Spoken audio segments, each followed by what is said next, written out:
Hello, thank you so much, and welcome to the Game Your Future podcast, where we help gamers realize their full potential. And today I have a special guest for you. So, Cindy Morgan Jaffe, who is really entrepreneur, business owner, founder of the Positive Money Club, and author of the book Positive Money, and really helping you to be more financially fit. So, Cindy, thank you so much, and welcome. Thank you so much. Great to be here. Awesome. So tell us more about this positive money and what that means to be financially fit. Like, what is it we're teaching in positive money? Positive money is basically a philosophy for living in relationship with money so that when we're have that awareness of how we are, what that relationship looks like, is it a healthy one? Is it a complicated relationship? The more we're able to look into the dynamics of a relationship, then we're able to take action to address those things that aren't working for us. So to be financially fit is really all about getting to the financial table. And if we don't do that for a variety of mindset or habits, reasons, then we have a challenge. Gotcha. So really trying to understand our relationship with money and the habits around them is kind of what I understood, right? And what I heard. So, okay, so say for the gamers, also start as kind of kind of a story to set the scene, right? Because in gaming, like we understand money in a game usually pretty well because it's usually kind of a currency, and the different games behave differently, of course. But there seems to be two schools of thought, I think, in games, which is it's either you can never have enough.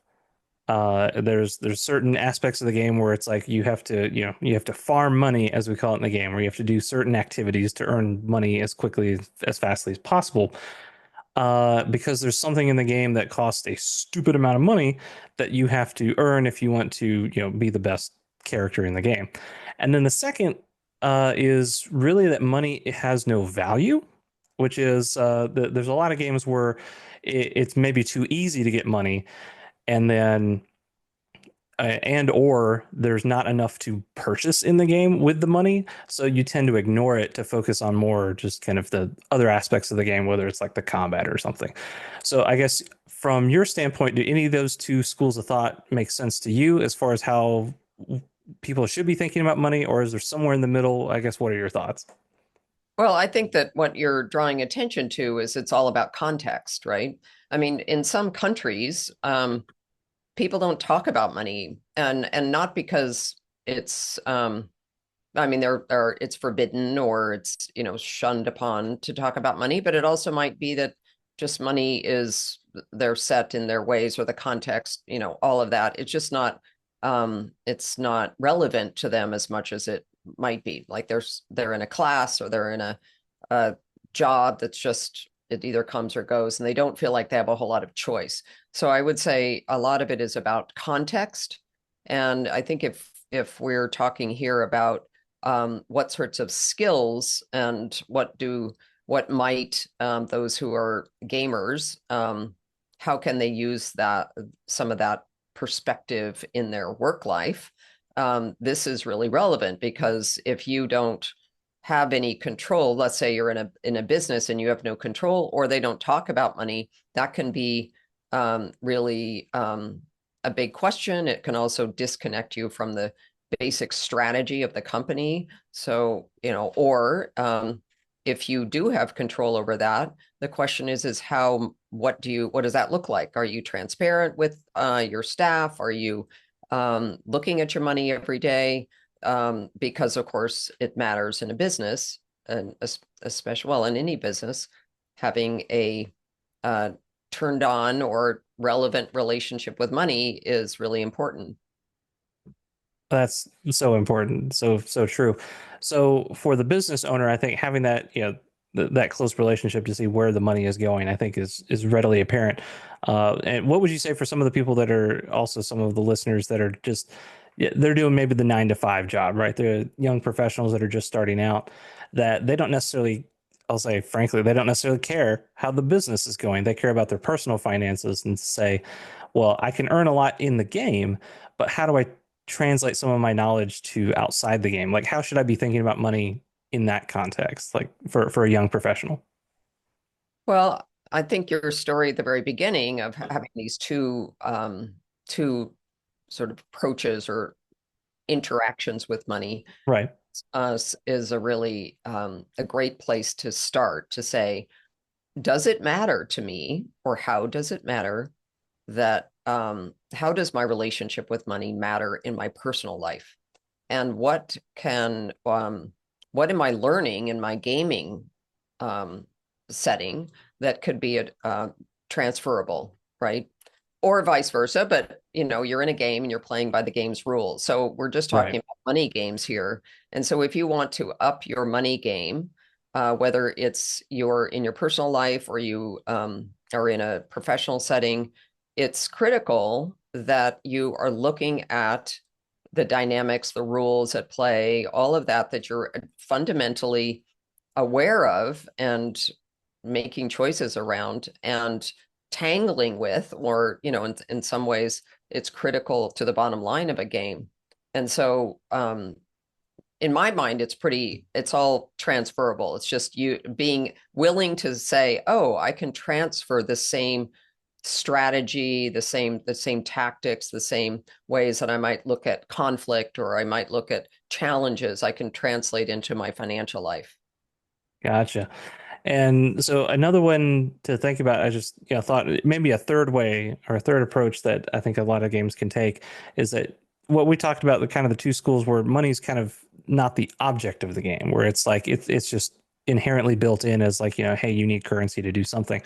There are, of course, a slew of games that money is the point of the game. It's being a game, it's like you're measured by the amount of money that you make, whether these kind of business simulator games, right? Very you know very simplistic, right, compared to the real world, but where it's just maybe in the sense of you can never have enough, but it's more like this is really the trophy of the game. The object of the game is like when you hit milestones. Hey, I hit $1 million in this. I hit $1 billion, trillion, whatever it is, and it's worth nothing more than just like the trophy or the achievement points to get that high.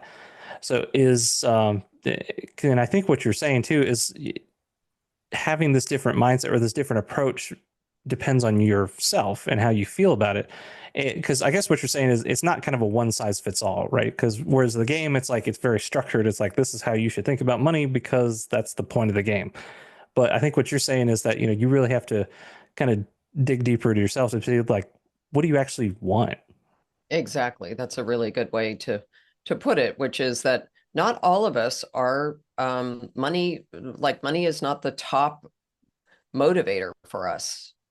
In fact, I would argue that um, for I would say for more of us, it's the motivation is what I call a rich life. It's having freedom to do what you want.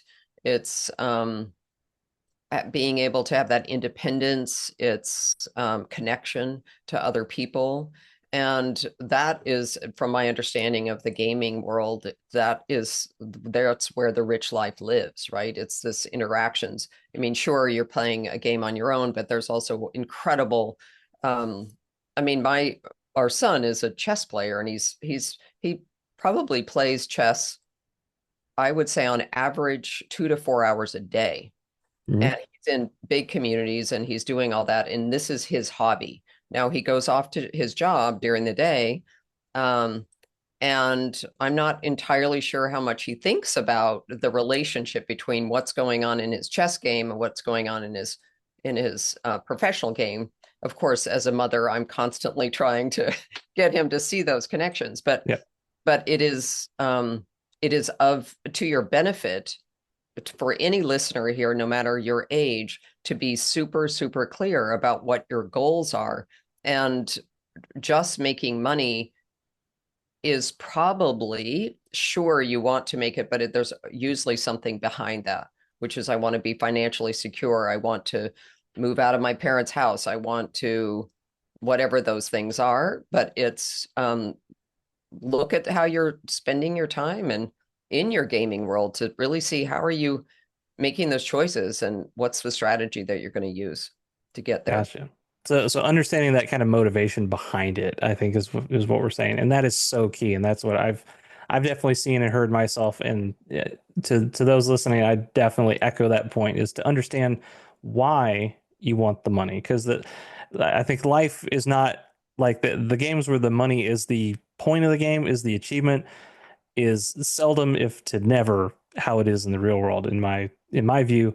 And money is really, tell me what you think about this, is that I feel money is like more of a tool to get to those other motivators that you're talking about. Yes. I often say that money is a currency.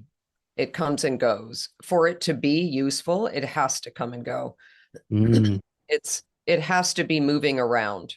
And so that's just like in the gaming world where you some days you win and some days you lose. If you were forever a winner, that just doesn't it actually wouldn't be fun, right? It's that right. challenge. It's So that challenge. Yep. it's understanding that some days you're going to be good at it and some days you're not going to be good at it. But if you're really looking at the game, this is why stockbrokers like to play in the financial markets, right? It's an incredible game.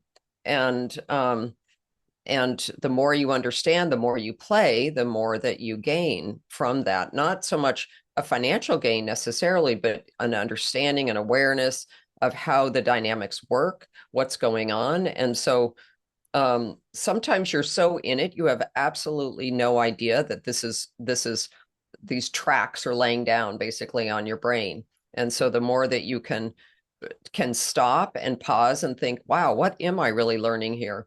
And one of those is the relationship to risk, that the more that you take risks, in some cases, carefully, wherever you are, the more that you have the potential to gain. But if you play it steady and carefully, your gains are probably not going to be as significant.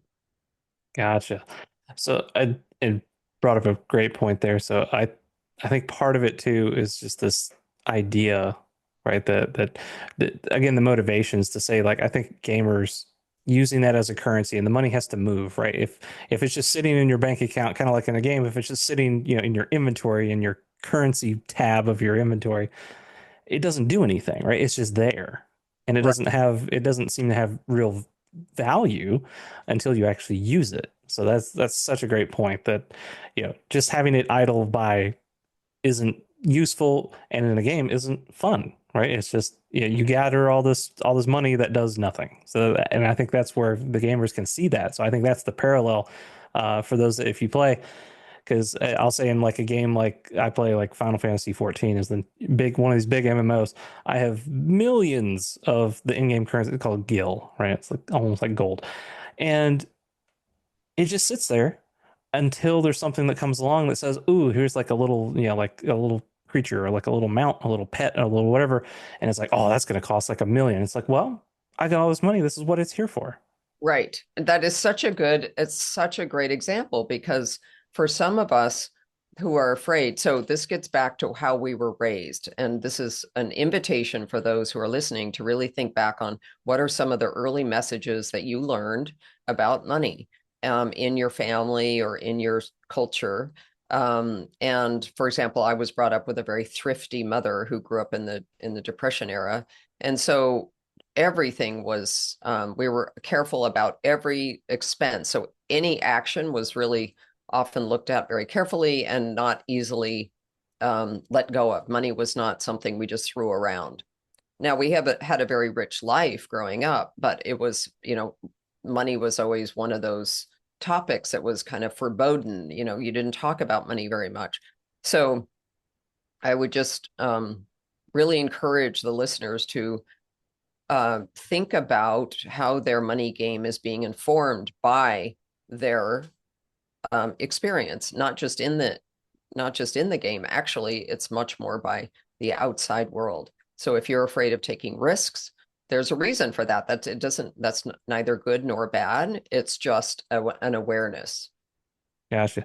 So I think that's a great takeaway for everybody here, is to really think about how do you think about money? And then if there's like kind of one, I guess, action, like what would be the next kind of follow-up action? What would be like the one thing that you would recommend to people do after they kind of think through, okay, this is how money works? Like what kind of habit can we build to help us with our money relationship? I guess one of the first steps is that self-awareness. So the more self-aware you are, for example, if you're someone who goes to look at a book, for example, and you're choosing a book about investing, but you don't pick up the book, that's a good indicator that you need to work on your mindset. And so, and your relationship, your habits. So if you don't look at your bank account, or you don't even, yeah, you don't even look at it, or you don't assign your money to any places that you can look at what you're doing now, that's a very good indication that you just need to stop, acknowledge, and then think about what would it look like to have different money habits, and therefore what stands in your way. And for a lot of people, that can actually be a pretty challenging um, step because they don't know where to turn. That's great. Yeah, so I think understanding kind of where to turn, I think, is huge. So, I think with that in mind, yeah, I think we're close to time here. I wanted to, before we let you go, so where can people learn more about the positive, I guess positive money, about the book, the club? Yeah, where can we find out more about you, Cindy? Yeah, so my website is positivemoneyclub.com. And on that site, I have a blog, and I have some resources such as how to have a money date, right? So I've created some courses as well as some products that are very, very, like, my book is, I don't know, 16.95, I think. So there's a link to my book, and there's also a link to some certain products that people can use to just get started. To It's low hanging fruit, 12.95 or something like that. So you can go ahead and just get a sense of what it's like. And I would also just want to promote my principles, which I created because of my own challenging relationship with money. And I needed and wanted a framework or philosophy for living in relationship with money that didn't feel like it was just black or white, or, you're making a whole bunch of money or you're not. It was really designed to think sustainably, ethically, and help you build healthy relationships, whether you're talking about money with your a partner and your family. So, and one of the principles, for example, is about that it is generational, and to recognize that we are in time as well as a space where we are conformed or act based on what we're living now, but to understand that we have inherited certain perspectives and we will pass them along. So that's another invitation to say, okay, let me pause and see, what do I want to let go of, and what do I want to amplify or be more present about. So those are the kinds of principles that I'm hoping people will learn more about, positive money principles, and also put them into action. That's fantastic. So, guys, that's Positive Money Club with Cindy. And gosh, Cindy, thanks so much for being here. And so, before we go, and I know you're not necessarily a gamer yourself, but if you had to pick one, what would be your favorite video game? My favorite video game. Well, I can't even say, because I grew up with a son. We have five kids, four girls and one boy, and the boy has always been into video games. And I was always, Call of Duty was a mother's nightmare. So I will say I know what I don't want, and I don't want to offend anybody. But I would just say I'm also seen some incredible games, and I'm just, I support it and Yeah. appreciate it, and I'll just leave it there. Perfect. Guys, Cindy, thanks so much for joining us. So remember, guys, check out Positive Money and Positive Money Club. And thank you guys so much for watching. This has been Cindy, and thank you so much for being here.